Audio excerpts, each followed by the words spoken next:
How do you manage that transition from innocence into the real world? Good question. The security doesn't come from the outside. The world has always been challenging and always been unpredictable, and you never know. So what makes the difference is a sense of inner security. And so that your kids can face a very challenging world with a fair degree of confidence if they have that inner security. Where does that come from? That comes from the attachment relationship with you and their parents and their grandparents and their community. A previous book of mine that I helped to co-write is called The Hold On to Your Kids, Why Parents Need to Matter More Than Peers. I highly recommend it for anybody with small kids, because what it shows is that the sense of security comes from a secure attachment relationship. If you can be around your kids and be present and calm with them and really enjoy them and celebrate them, they get a sense that they're okay, and they get a sense of self-confidence. And that's where security really comes from. And so that means that whatever is out there, they'll be able to face it with some degree of confidence and trust that they have the capacity to rise above them.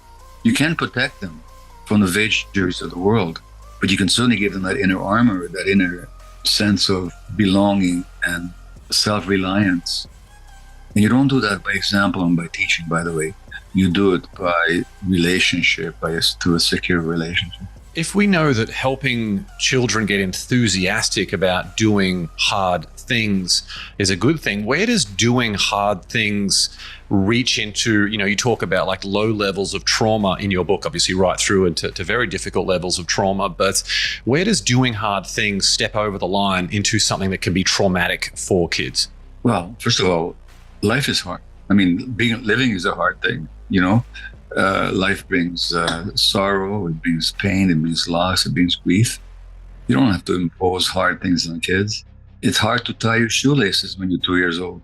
But what do you notice with your kid? At some point, they say, I want to do it myself. Well, you didn't teach them to want to do it themselves. That's nature's agenda.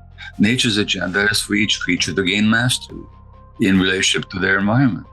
So when you're 3 years old, tying your shoelaces, oh my God, I'm 80. I still find it hard to tie a shoelace. But for a 3-year-old, tying a shoelace is hard, but they want to do it. So doing hard things is in the nature of human beings. So that mastery, what they need is confidence. And if they have it, they'll naturally take on hard things. They'll want to. We don't have to impose it.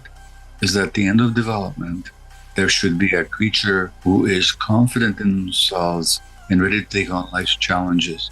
And so kids will take that on enthusiastically. It doesn't have to be imposed on them. They don't have to traumatize them.